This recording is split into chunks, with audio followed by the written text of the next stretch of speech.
But first, we got to talk about what happens in the United Kingdom, which we spoke a lot about on this show. I felt it was important because the election mattered a lot, and there's very little alternative and independent media infrastructure in the UK, with some obvious exceptions, including one example is Tribune magazine, which I would recommend everybody support. In fact, if you're a member of the New Statesman, quit that, join Tribune immediately. Jesus Christ, please.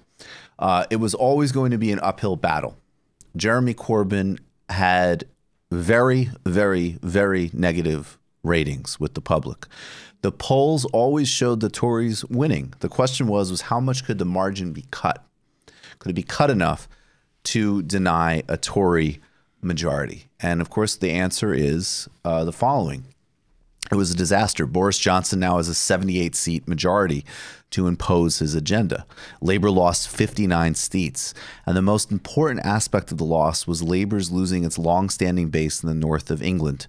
Early data shows that many Labour voters stayed home in its traditional areas. In some close elections, Lib Dem voters split the vote between Labour, allowing Conservative MPs to win with small margins. But the Lib Dems, an independent group, were defeated handily across the country, which is an important thing for people on the so-called center to remind themselves. The Labour Party had a disastrous night. There's no use in trying to deny that, but they still exist as a party. The political path you're advocating literally destroyed one formation almost entirely, and the Lib Dems had a catastrophic evening and really only prove that their only function are as of wreckers of any type of viable center-left to left coalition.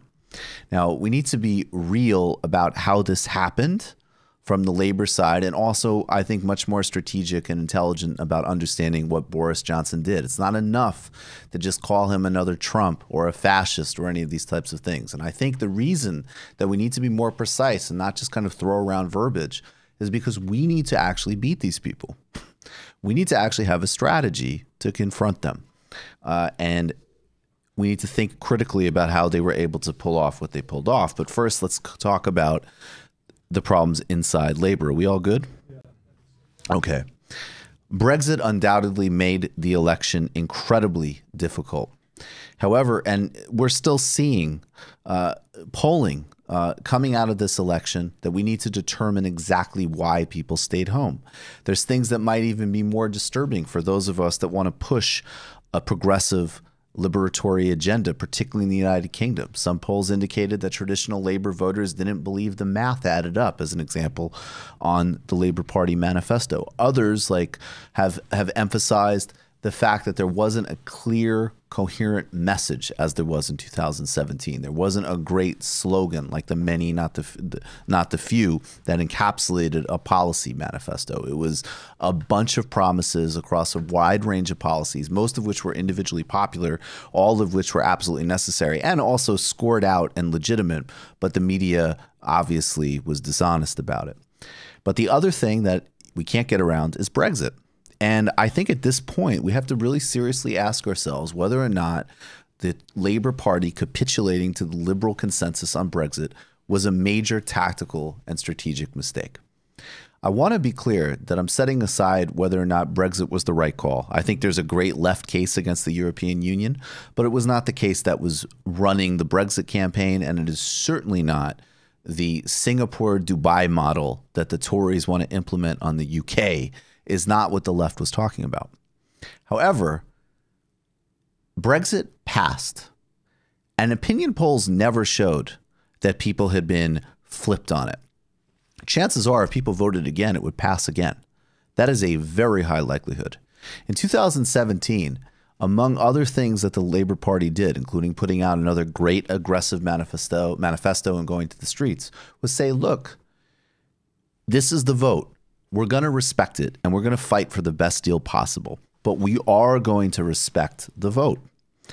And Paul O'Connell, who's a very insightful writer in the UK, has really convinced me that moving from that position to try to appease liberal forces in London who spent every other day smearing and undermining the Labour Party leadership was a strategic fool's errand. that enhanced a lack of credibility with the traditional labor base. There was a lack of willingness to understand what the Brexit vote meant, and instead, hard Remainers were able to present a caricature of these voters, and now Boris Johnson has free range to push forward his free market-oriented NHS, almost certainly NHS destroying Brexit strategy. But we'll get to him in a moment. Many pro-Brexit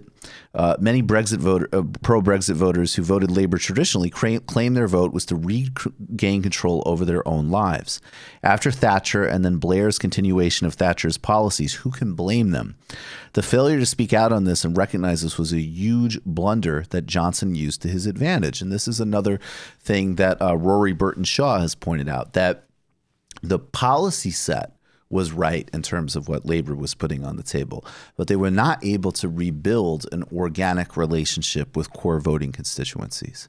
That was a major problem. And then they sort of would go back with this enormous enthusiasm being generated in downwardly mobile youth, which is an important part of the coalition. But that is not going to be a substitute for a countrywide strategy to reclaim your voters and mobilize your voters. The Labour Party should have held the 2017 position that almost brought them into power instead of retreating to appease centrists and managerial class voters because of fear of losing them to the Lib Dems. The manifesto was very popular, but there was a disconnect, and voters who felt ignored by the party didn't have much reason to believe the party would show up for them. Also, what did Boris Johnson do right? Well, again, let's be real. We see from poll after poll after poll that there is some form that the so-called center of most electorates is the opposite of what is pushed forward by elite media. It's some version of quote-unquote socially conservative and at least somewhat economically left. Now, what these terms actually mean when you drill down into them is radically different things for different people. Some segments are people that are actually really quite economically oppressive. They don't like some aspects of annoying liberal culture and uptightness and language policing or whatever, but they actually do have a strong commitment to core issues of civil rights and equity. Those are people that can be mobilized and spoken to very effectively. Then obviously there's other people in bases of parties like the Republican Party or the Tory Party who absolutely are voting on a base of xenophobia and racism, and we need to be able to distinguish those things. But the bottom line is that Boris Johnson was able to both exploit xenophobia and racism, also in other ways. And again, this is something the left needs to be a lot more strategic about. If you went and you had a conversation with a normal voter in the UK, they would say, what are you talking about? Boris Johnson was the mayor of London, where he defended minority rights and marched in the LGBTQ parade. He has the most diverse cabinet in UK history and is not promising to end immigration. He's actually promising to have a neoliberal system that would incentivize people with higher job skills, right? That's what he was actually doing. And then also promising huge investments in the NHS, biggest public service investments since the Blair era, where there was actually a great deal of investment. And in fact, along with the privatizations that New Labour tried to do, you might see something very similar in the Boris Johnson era in terms of more money, but more private influence. So we need to be really savvy about knowing the grounds we're fighting on and what appeals to people, and where, when we don't appeal to people, we need to have an argument on the merits and the principles. We need to not confuse that with posturing or going on fool's errands that will be complete electoral catastrophes and in fact end up hurting, as an example, migrants who are targeted by all of these governments. We need to be very strategic and serious about this. And I think one step, particularly with Boris Johnson and that government, is understanding the game they played, because it was a sinister and extremely savvy game, way more savvy than Trump. Way more savvy than Trump. If there was a Boris Johnson approach to Republican Party politics in the United States, it could govern for decades. We need to figure out how to beat it. Now, fortunately, in the United States, we have actually some very different dynamics at play, and this is something that you're going to need to use to push back against all of the people in the Democratic Party establishment and elite who are lying about and distorting this result. Bernie Sanders and Jeremy Corbyn are similar in the sense that they're two noble figures who are better people than a vast majority of people in politics. And they actually care about human beings, okay? And they have some actual principles and commitments. So there are similarities there. We don't want to get away from them, and I also don't want to get away from actually, in fact, honoring the many incredibly noble and important things that Corbyn has done as leader of the Labour Party. And he should not quit immediately either, in fact, because the last thing we want is just simply a Blairite takeover. But let's be real. Johnson led Corbyn in every single poll leading up to the election. Personal popularity showed Corbyn polling at negative 40% in some polls. Bernie Sanders is generally popular with Americans, including 44% favorability ratings and 75% among Democrats. This was recently released as well. And again, politics is polarized as it is today. 44 is a high number, believe it or not. We are defining ourselves against years of disappointment by the Democratic Party in the U.S. We're not reclaiming space, we're creating it. This gives Bernie much more space to move, and he's thought of as an outsider who's trying to change politics and promote a new brand of politics.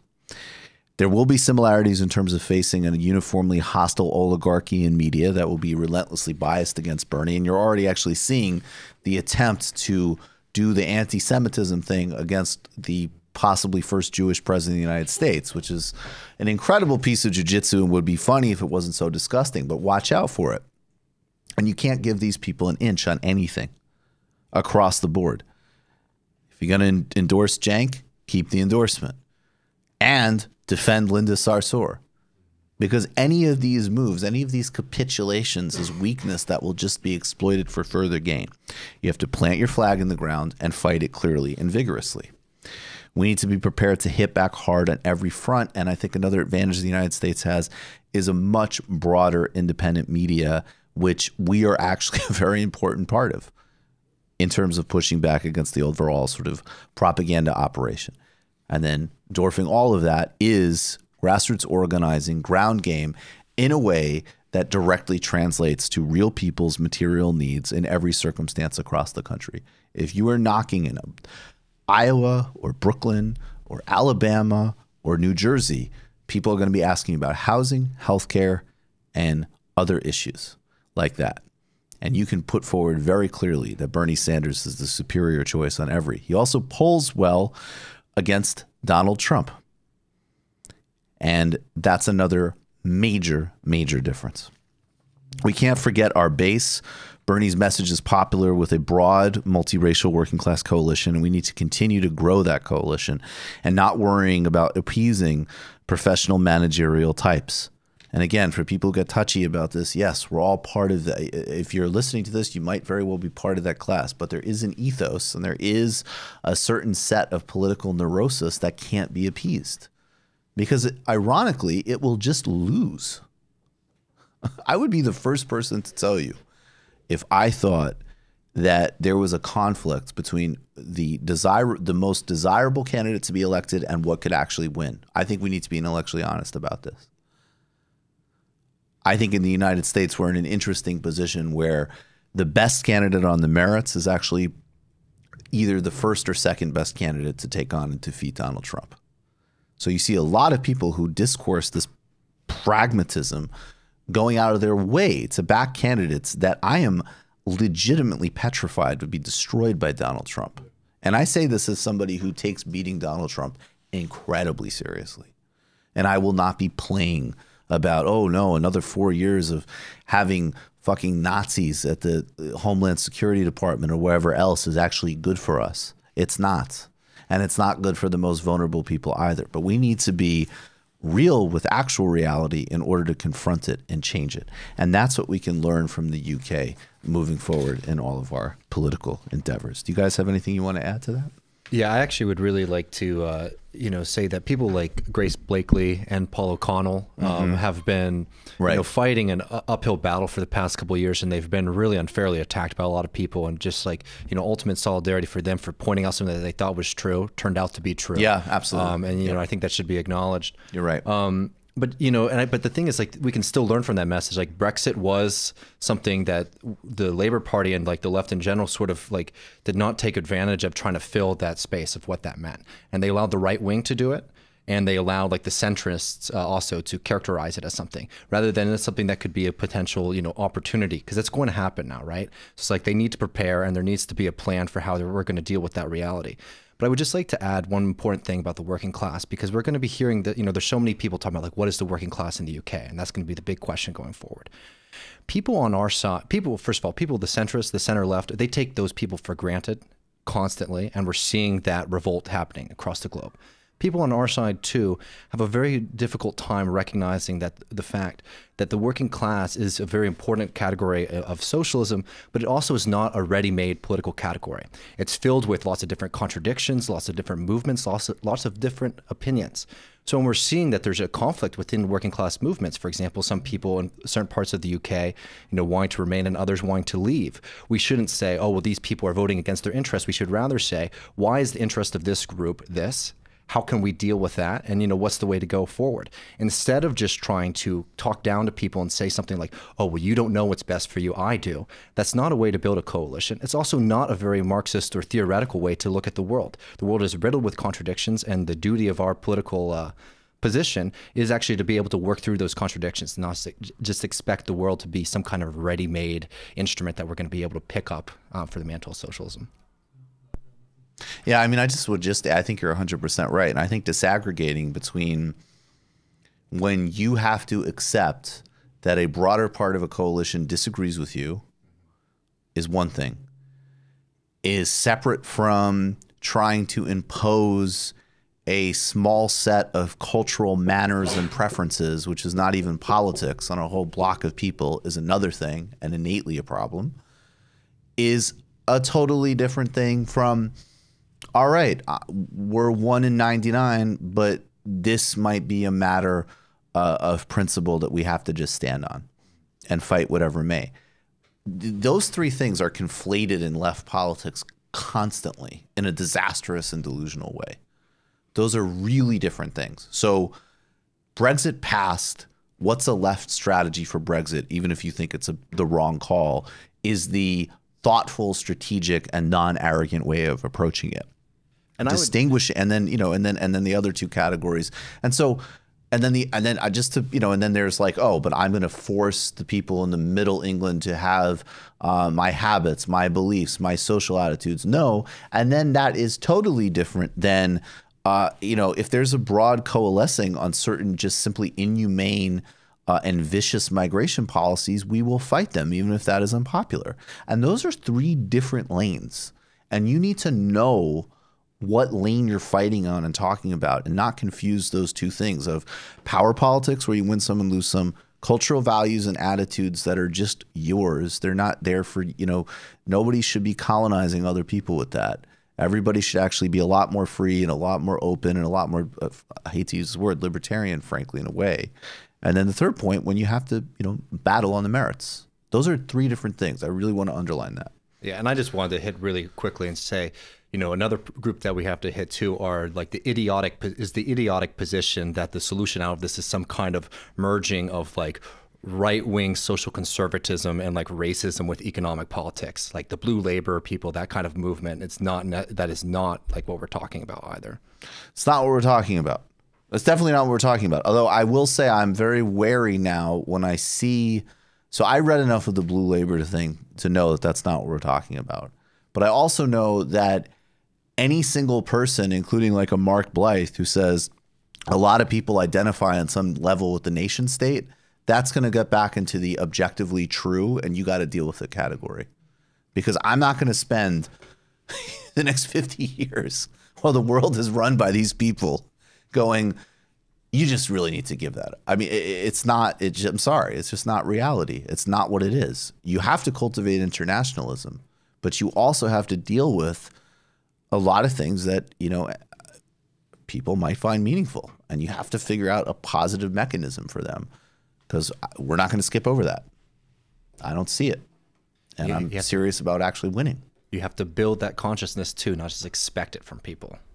And then your consciousness will also be built by those interactions. Absolutely. And then maybe you might actually build a more nuanced perspective on what these things are as well, if it's an actual dialectic relationship. You just watched a Michael Brooks show video. Subscribe to get them all. Why wouldn't you? Don't be foolish. Click subscribe below and become a patron as well. Patreon.com/TMBS. Thanks, everybody.